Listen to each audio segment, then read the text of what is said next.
When Jesus showed up to preach his very first sermon in the synagogue, in Luke 4:18, he made this announcement. He said that the Spirit of the Lord is upon me, for he has anointed me to preach good news to the poor. Jesus knew who he was and why he was showing up. He knew the message he carried, and he knew who the people was that needed to hear what he had to say.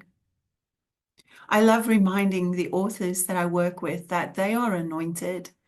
They have a message. They have good news for poor people.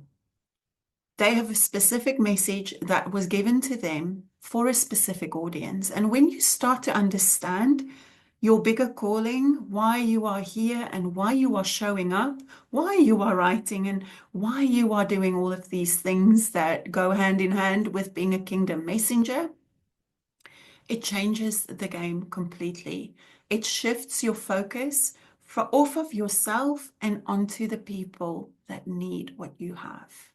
And that is such a powerful antidote to fear.